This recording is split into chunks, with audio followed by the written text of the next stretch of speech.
Thank you so much, Edson. Thank you all for coming on a early Saturday morning. I'm delighted to be here in Boston. I have never been here before other than for a stopover on the way to Rhode Island for an ISSP conference many, many years ago. But I walked the city yesterday. I love it.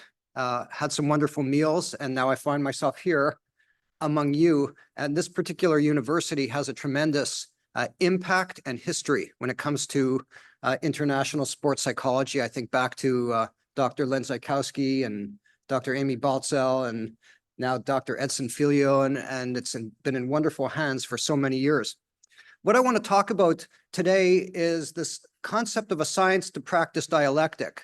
And I know that some people in the audience are familiar with this discussion. It's been an ongoing one for so many years, dating back to some of the discussions that Rainer Martens broached as early as 1979. And yet we find ourselves in the very same discussion, perhaps progressing along at a slow pace, but we are still engaging in this whole discussion of scientists, practitioners, people who bridge. And that is what I'd like to speak about today. The two pictures in front of you are from two slightly different contexts. One of them, the one to the right, is from an HBO press conference some years ago. I've worked with professional boxing for more than 2 decades, and I continue to do that kind of work, not just with professional boxing, but also with the UFC and with kickboxing and with a lot of the martial arts, as well as with professional sports beyond that, ice hockey, worked with professional baseball players and such, world triathlon, professional triathletes as well. This particular picture is so salient because I usually sat beside the athlete. The athlete, it's well known in the media over these decades, which is why I have this particular picture here. The athlete's name is Jean Pascal, and he's been very visible about the impact of sports psychology. I landed up working with him from the age of 14 for 25 consecutive years. And a lot of my contracts have been at least a quarter of a century of ongoing work with clients and organizations, as opposed to moving and pollinating from one organization to the other, which is something I'm not all that in favor of. But the picture is so telling only because at this particular press conference, which was in Montreal, they forgot to assign me a seat. And what Jean Pascal did is he removed someone's name and then with his own marker, put my name and put it beside his seat. And I thought that was the association between athletes and sports psychology and how important it is, even for an athlete, this particular one who I started working with at the age of 14, then made the junior national team, senior national team, onto the Olympics, and had an illustrious career with HBO and became a megastar. And at the very beginning, couldn't even afford a cup of coffee.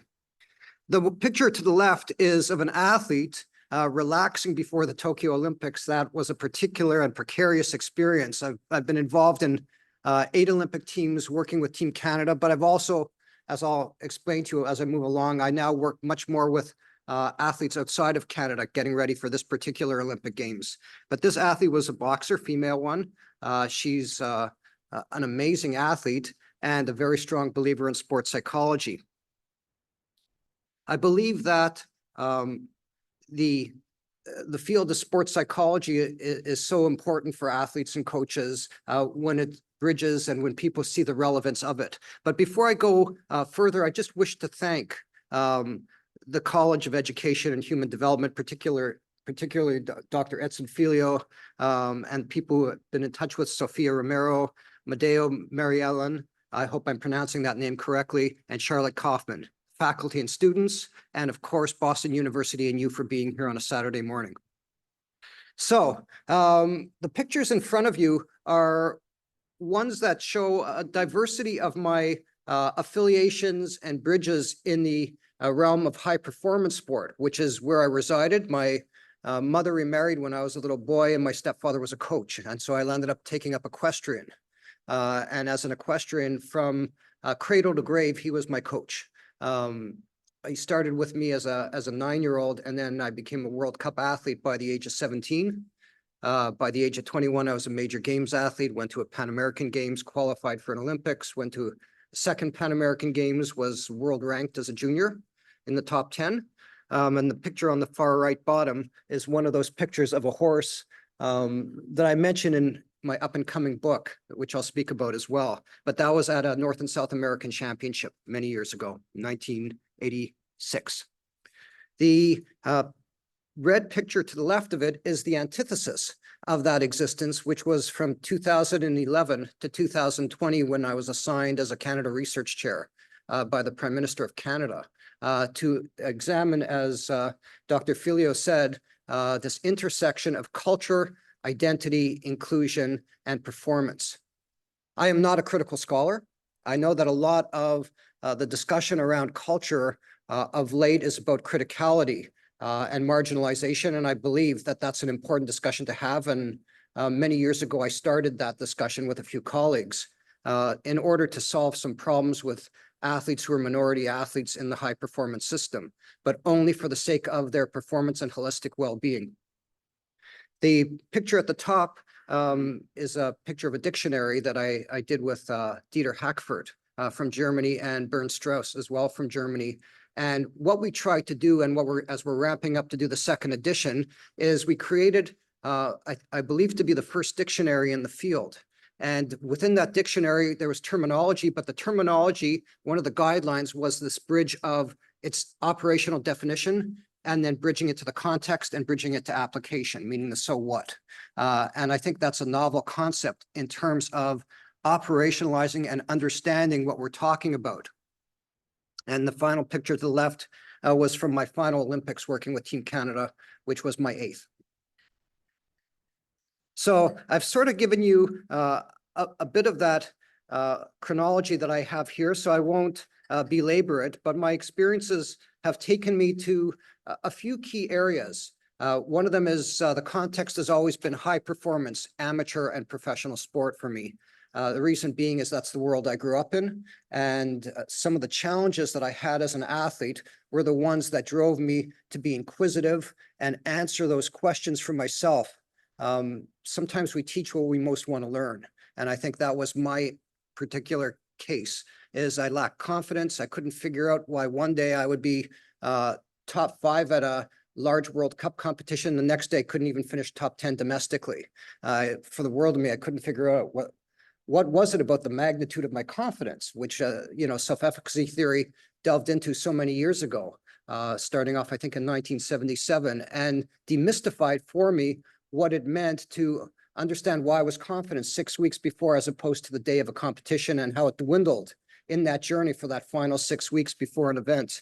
So high performance sport is my context.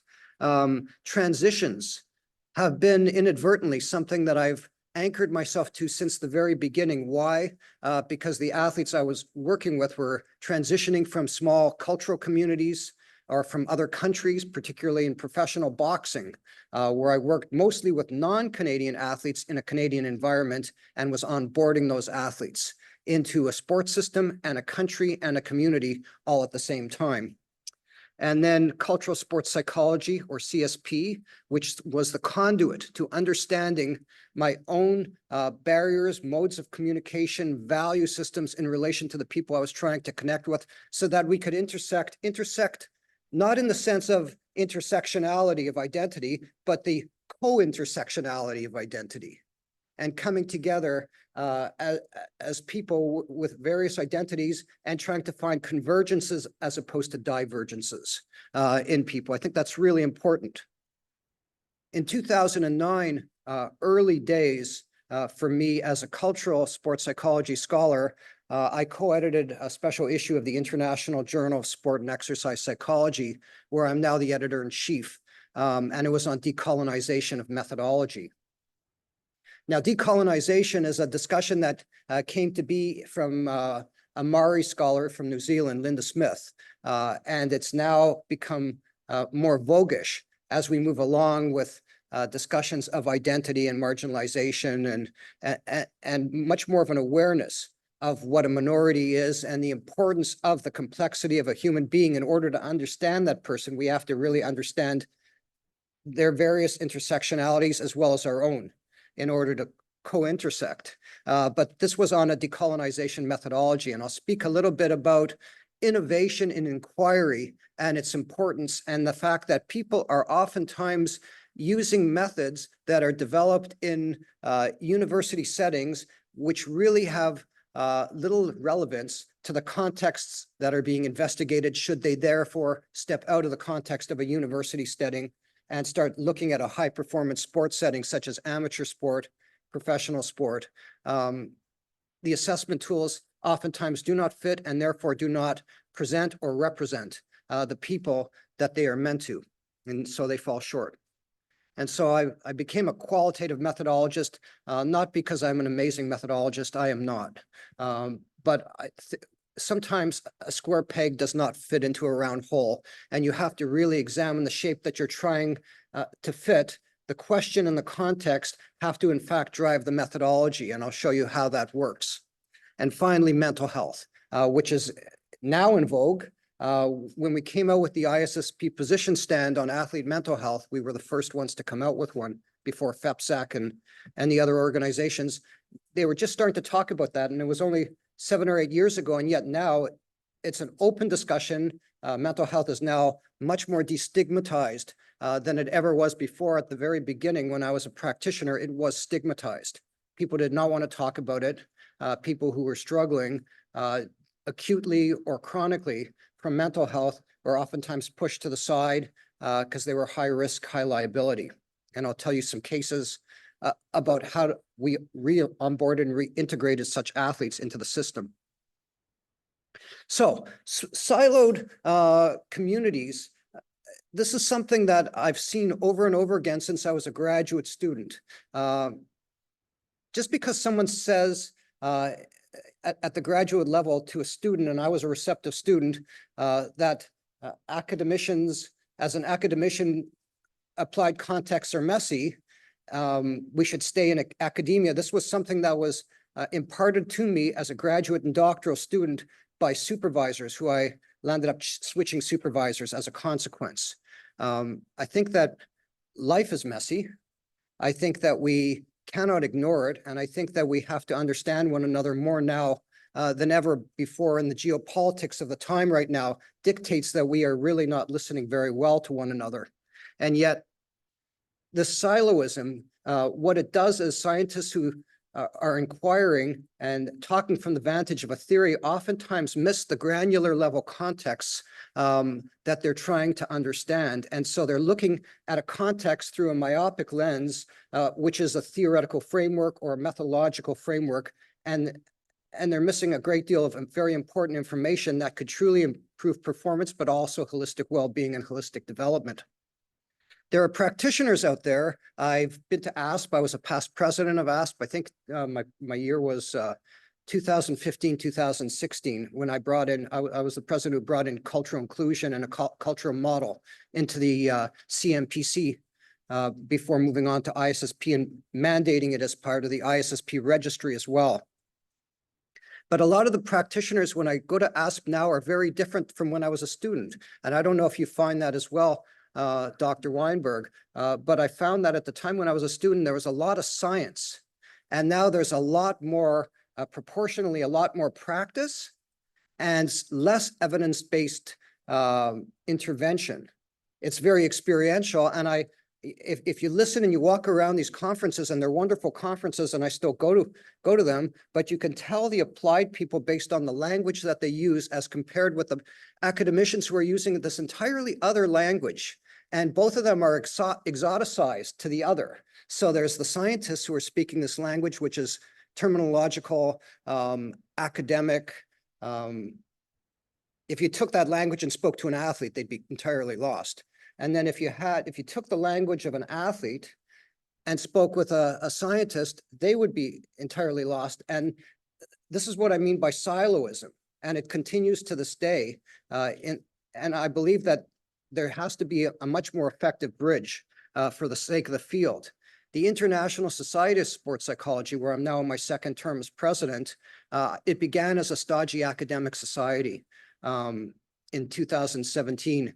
And we've brought in accreditation, world think tanks on critical issues such as athlete mental health. And the first one was with Team Denmark hosting it. The second one was with the USOC. or United States Olympic and Paralympic Committee. And the third one is with Team China. And so we're going around the world and trying to bring people around the table who are mental health officers and academicians and dialogue and create consensus of these two diverging worlds so that we're all speaking the same language for the sake of the athletes and coaches and organizations we're trying to speak to. Now, the picture is a really cool one, the two of them. The one on your left, the reason I posted it up there is it was a gift on our 25th anniversary of working together, me and this athlete. First time I met him, he was about 5 feet tall. He became the world light heavyweight champion. He's a bigger guy now, and now he's a promoter. But he had me placed there in the bottom right side of the picture, speaking at a press conference. And I was the one person who stayed with him through his entire career. Coaches changed, promoters changed, managers changed, and we talk on a weekly basis. And it's important that we speak the same language. And he, interestingly enough, I'd like to have him come to a conference and talk about sports psychology from his vantage. But he knows all the terminology. The book that Edson, Dr. Filio spoke about is Cultural Sports Psychology, which came out the year before the cultural turn in sports psychology. And it was the book that coined the term, even though a few years earlier, there was a special issue in a very, very small, obscure journal by the name of Athletic Insight on this very same topic. And what I was finding was that the sports psychology that I was taught and that I then ventured into the world to teach was a mainstream European sports psychology driven by theories of the self and individuality. The athletes I was working with were from Latin America. They were from indigenous communities in my country, Aboriginal athletes, and cultures, even among indigenous athletes across a large country like Canada, vary. So from the east to the center to the west, the cultural customs are not the same for indigenous athletes. So it's not even cross-cultural among indigenous athletes in a single country, just so you know. And then obviously athletes who are francophone, highly collective. Not all Canadian athletes are individualistic. And so it became easier for me to understand the disconnect between these theories of the questions of self-identity, self-concept, self-determination, self-efficacy, self-regulation, and such. And when the athlete was prioritizing the community over the self, a lot of those theories they fit to a degree, but they didn't perfectly map onto the identity and understanding and meanings of the athletes I was working for. So I was trying to bridge understanding with athletes, professional athletes, amateur athletes coming from other countries, immigrants, or athletes who were recruited to sign professional contracts, and trying to bridge what would be a meaningful way of discussing potential strengths, current weaknesses and challenges, and how to overcome them so that they don't become barriers, as we say in the transition literature. And so we had a lot of chapters from different countries, one from Saudi Arabia, one from Brazil on football and religiosity and the importance of religiosity in professional football, one about Canadian Indigenous athletes, one from Japan and samurai, and the samurai tradition in relation to the Japanese athlete. And so it went. Ghana and superstition. Philomena Ikulayu, who's now deceased, spoke about that. And the fact that superstition is part of sports psychology. With Canadian Indigenous athletes, medicine men and drummers and elders do a lot of the sports psychology work, not us. We are learned in the sense of going to graduate and doctoral studies and onward with our careers, but we are not necessarily the designated point of contact for all athletes when it comes to intervention, by the way. I don't know if you might have considered this, but it's something I learned very early when we had an Indigenous athlete who was completely alienated from his national team. So I was trying to shed light on this world of sports psychology and how to bridge and make sense of athletes who were struggling to connect. Everyone wants to connect. We're all social beings, and yet the possibilities for intersection were few and far between, leading to athletes who were alienated. This athlete who's doing a somersault up there in the bottom left, and the bag of coffee above him are really symbolic. And it has been my story for the last 25 years. This was a Muslim athlete, devout, relocated from another country to my country, and was about to be jettisoned from the national team after many years of panic attacks. Half the time the athlete would make it to the ring, half the time the athlete would not make it to the ring.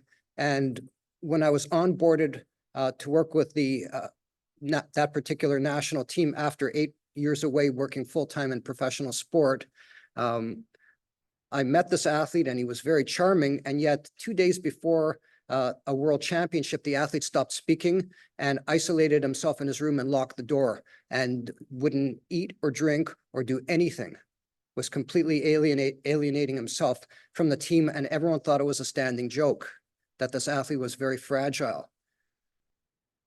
He, at that particular competition, had a panic attack, and all the other athletes, you can imagine in combative sport and all the machismo associated with it, that the athlete was being laughed at, the athlete was humiliated, and the athlete comes also from a culture with a degree of machismo to it. And so the question became, was this athlete a liability to the national team he was working with? And that particular national team and Olympic committee felt that he was. And they decided they would give him one more shot at a competition, and it was the following spring, and it was a multi-sport event. It was a major games event. And he was one of the older athletes on the team. And we went for a walk in the training camp. We were in Europe at the time, walking around the streets of Scotland.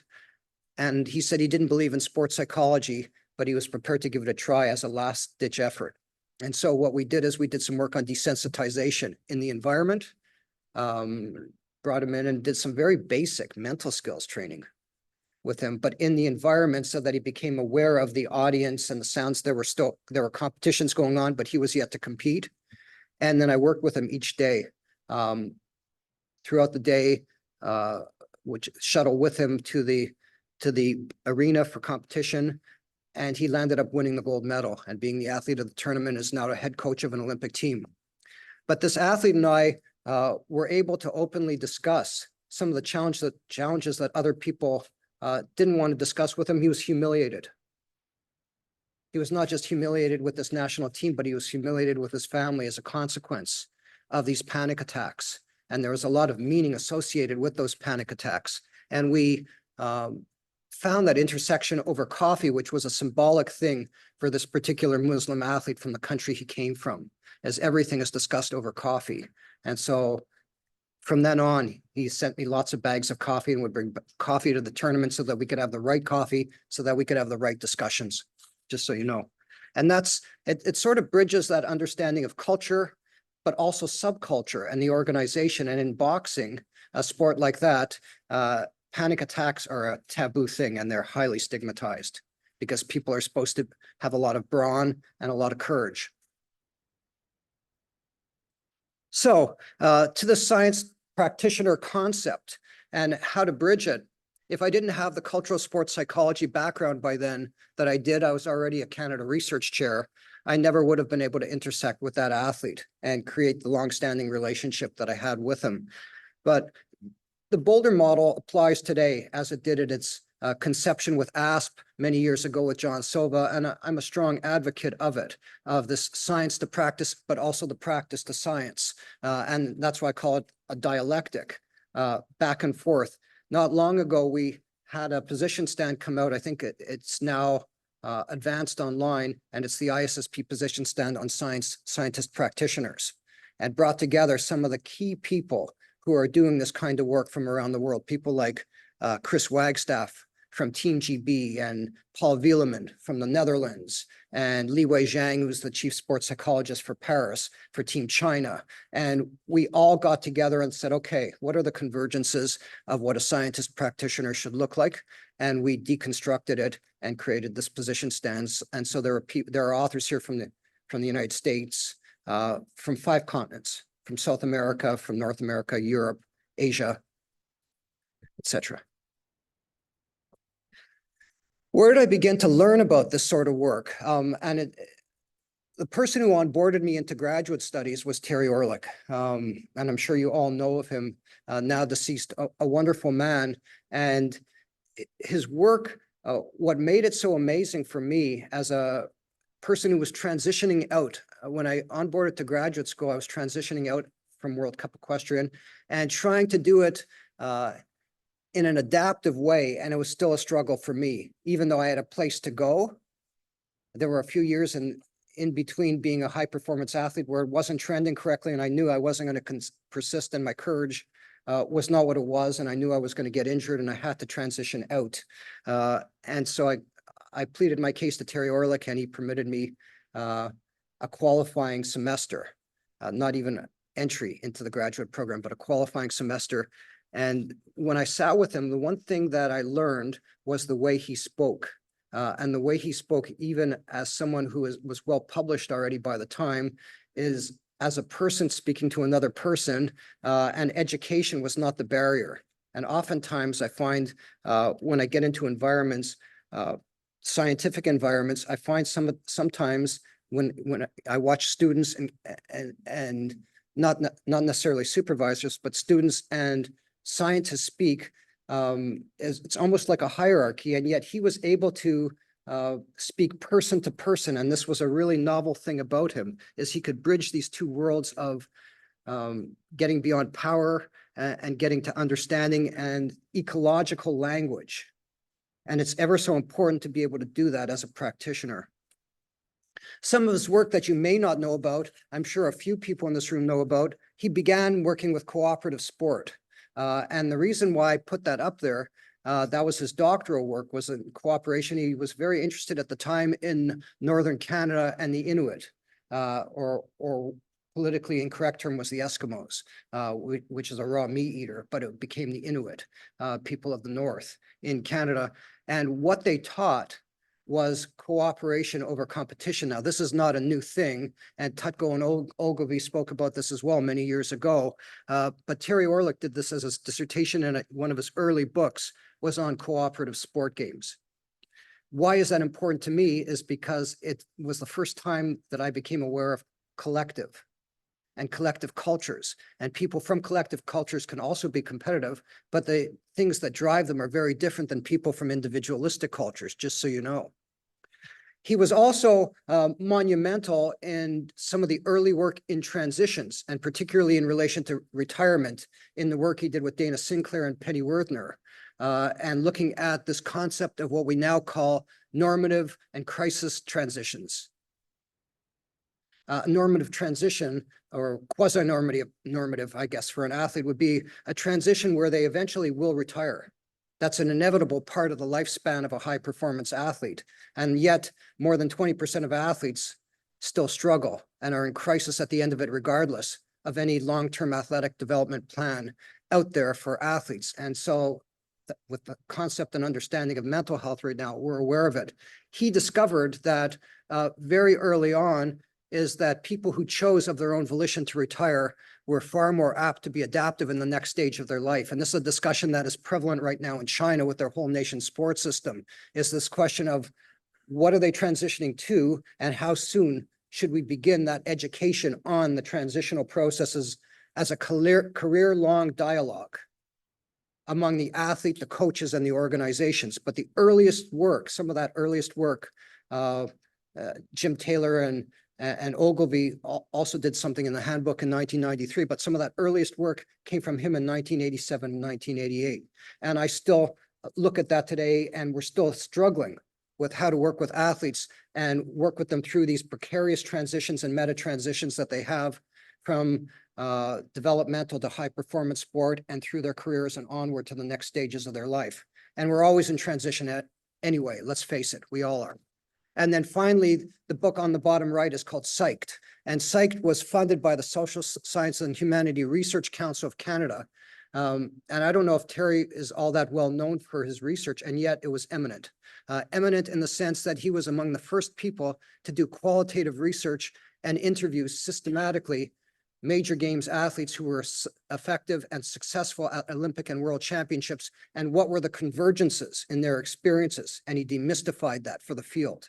And that was in 1987, 1988, just so you know. And at that time, qualitative research was obscure. When I started doing it in 1993, it was fairly primitive and undertaken from the vantage of the way people now continue to execute statistical research was the way we started executing qualitative research. And yet that doesn't always apply. You know, there are so many modes of expression when it comes to athletes and demystifying their worlds. And the first person who taught that to me was an Indigenous athlete from Canada. And that athlete sat with me and he said, the work that you're trying to impart has absolutely no relevance on me. And the reason why is because it's a European paradigm. He didn't say paradigm, but I think he said lens. And this was in 2000. He was alienated from his national team, and all the Aboriginal athletes, none of them ever lasted beyond a year on that particular national team until we started looking at what would be an Indigenous relevant sports psychology. And what he was doing in that national team context was he was withdrawn, and yet he was being misunderstood. He was Indigenous people listen more than they speak, and what he explained to me at the time was that that people have 2 ears and 1 mouth, and they should proportionally be speaking 1/3 of the time and listening 2/3 of the time. And so he was being polite. He also was averting eye contact, and people thought that was shifty, and actually sustained eye contact in many cultures is a form of aggression or promiscuity, just so you understand that.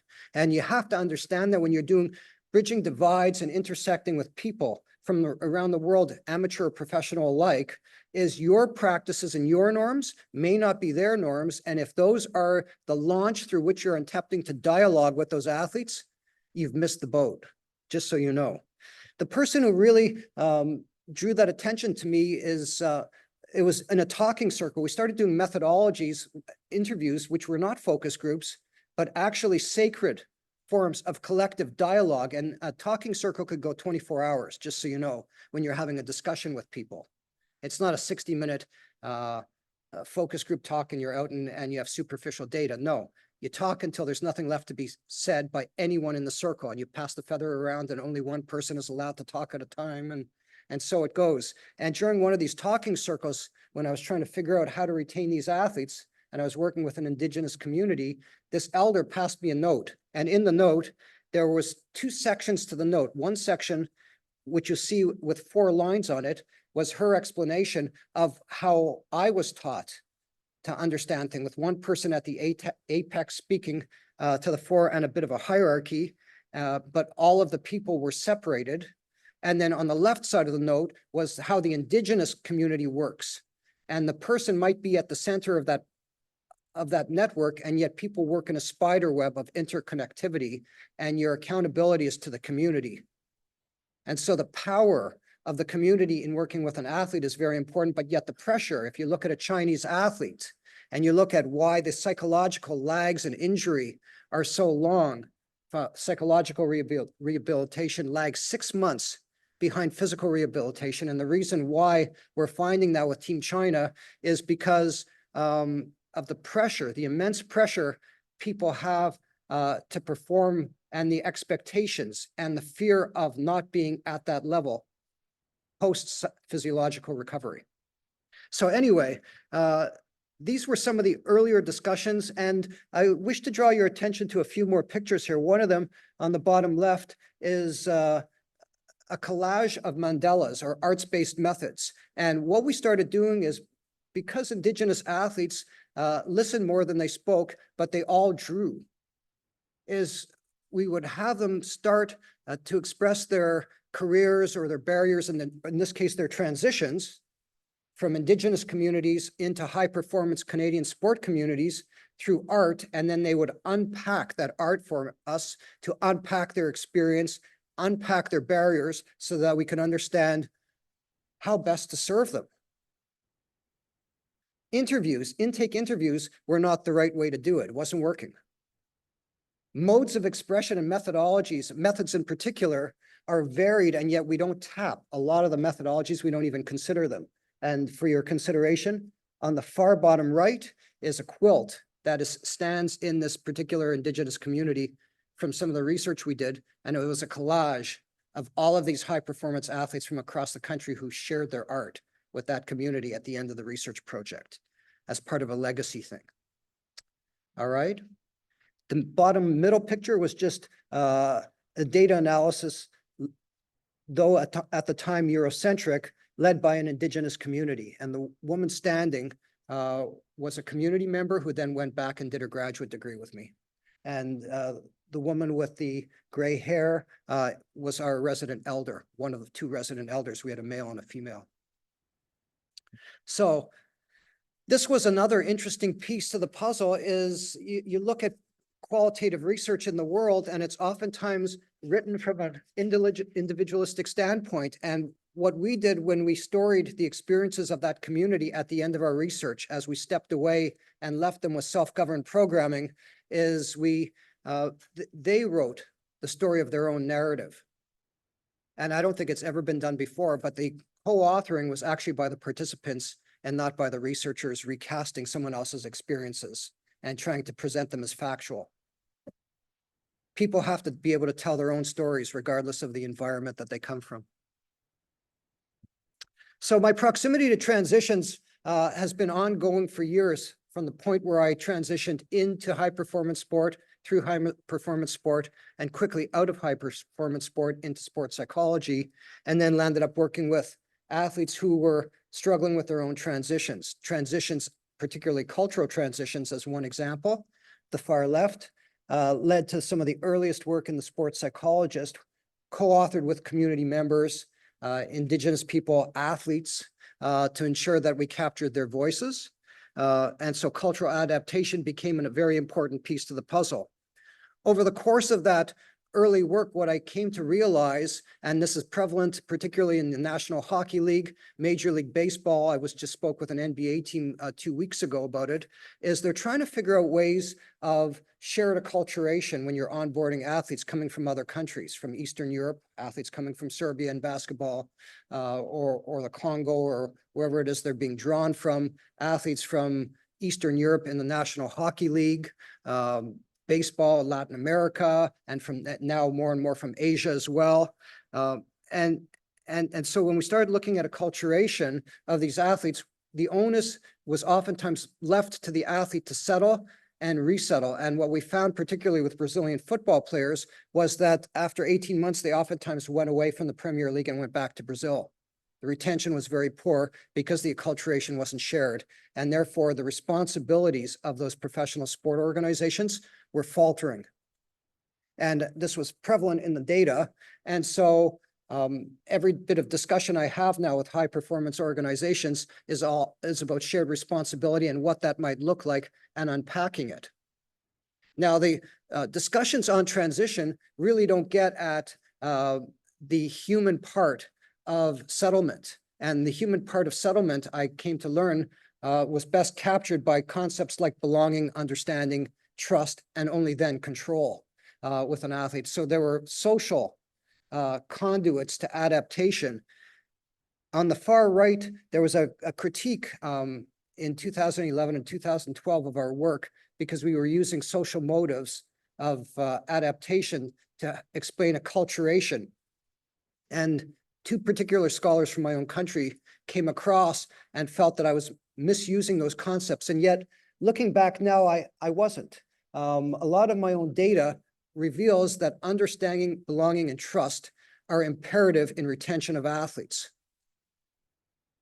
And so I landed up authoring a response to their commentary. Their commentary wasn't very nice. My response was, with Gershon Tenenbaum and colleagues, and at the end of it spoke about professionalism. But the point of the matter is that settlement is not just about the cognitive elements of transition, but the human elements as well of onboarding people and what are the responsibilities.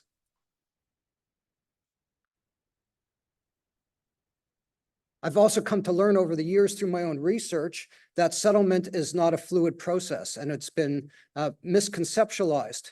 within the acculturation literature as well as within the transition literature as linear. And oftentimes when I'm working a lot with international athletes and now more and more refugee athletes coming from refugee communities such as Chechnya, or they're escaping, fleeing from Afghanistan. I work with a lot of such athletes. They have moments of satisfaction and dissatisfaction in their careers. And so those have to be monitored very, very carefully. And so we started talking about the fluidity of acculturation in order to respond to that in high performance sport. And so we see art in relation to refugee athletes, pictures of people's buildings being bombed, moving through settlement onward to gaining yet again, restoring trust and belonging in a new culture. And that's what some of the art and some of the research we're working on now really addresses, in order that we don't just retain the athlete physiologically. Oftentimes in professional sport, people believe that you sign a contractual agreement with an athlete and you've got the athlete. You may have their body, but you definitely don't have their mind, and you don't have their soul unless there's a system through which to develop trust, belonging, and then understanding, and then from there, a shared sense of control. This sort of work is not easy work. Trying to find out where divides exist in systems sometimes will not come across in interviews. And sometimes we need to think a little bit beyond convention in order to really gain a sense of how to unpack, deconstruct, and isolate what are the issues or the barriers to performance. Not just what works well. It's easy to find out what works well, but to find out where the barriers are. And this particular picture on the left shows at the very top language divide of French and English in a particular national team. And people would not articulate that in words, but they could articulate that in diagrams. Issues of sexuality, issues of family being marginalized, issues of preference of gender, and a male sport versus a female sport, these sorts of discussions. And so I've always tried to figure out what are the best means through which to unpack and discover what athletes are going through. And some of my most recent work now in transition is using something called mobility methods. Not just art and not just interviews and not just surveys, but actually it's sort of like an ethnographic approach to research.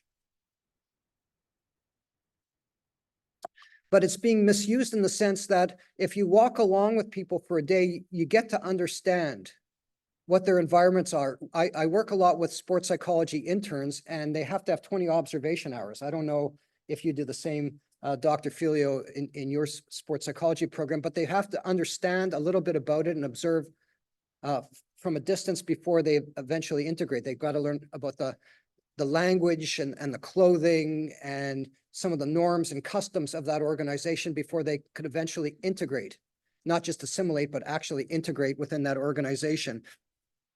Guided walks are a methodology I've used to deconstruct high performance trampoline in Canada. We have historically one of the best, if not the best, trampoline training center in the world. Team China goes to Canada to learn trampoline. I had a trampoline coach come and work with me for a master's and a doctorate, and her work was to deconstruct the system along with the head coach from trampoline and say, why does it work? What are the artifacts? What are the symbols? How do the athletes work in that environment that creates generationally so many Olympic gold medalists time and time again? And it's sort of like an ethnography, but it's not even a method. It's been cast as a method, but it should actually be a means to intervention where practitioners should be doing guided walks.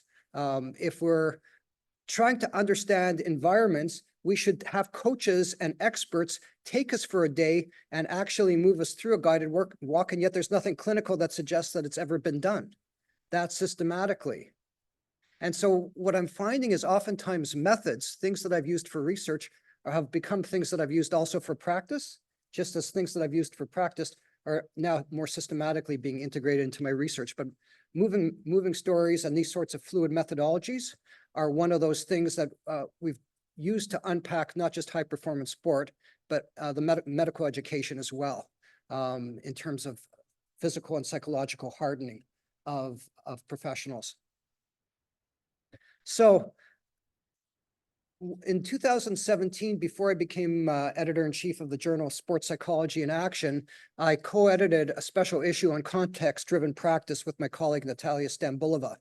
And we spoke about how to go about effectively contextualizing one's science and bridging those two fields, bringing on board, authors like Stephen Malaliu, who was the editor of JASP at the time, and Colleen Hacker, who's been a keynote at ISSP many times, and trying to figure out how to contextualize interventions in relation to subculture and theory and bridging it together. So this special issue came out in 2017, and you could particularly focus on the piece that one of my former doctoral students did on trampoline in order to look at the use of mobility methods and how they might work and consider them perhaps in your own contexts. This sort of work that I'm doing, just as I come to the end of this presentation, I'm going to confess to you that early days when I came forward with a sort of scientific work and submitted it to journals, it was rejected out of hand. And the feedback that I was told at the time, particularly in Psychology of Sport and Exercise, where I became an associate editor before I moved on to ISSP, was that the work was not relevant to the reader. 10 years later, cultural sports psychology and context-driven practice and these sorts of discussions are highly relevant to the point that that paper on the left was the opening paper for the FEPSAC 50th anniversary. Just so you know how quickly we are changing in terms of onboarding nuance into academia now.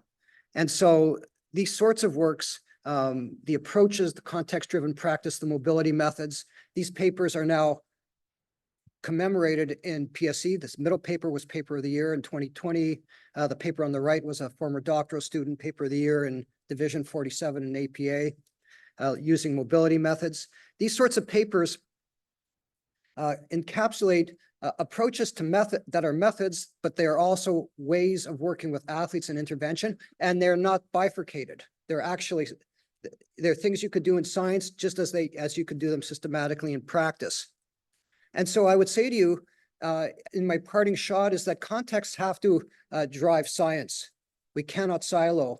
If we want to do effective inquiry, we cannot silo subculture and context from understanding and only look at things through the lens of existing knowledge. We may miss something. We have to be aware of that existing knowledge, and we have to be well-versed in that existing knowledge, but we also have to be well-versed in the context. So the answer is not ever on either side of that siloism, but actually on the intersection of those two worlds.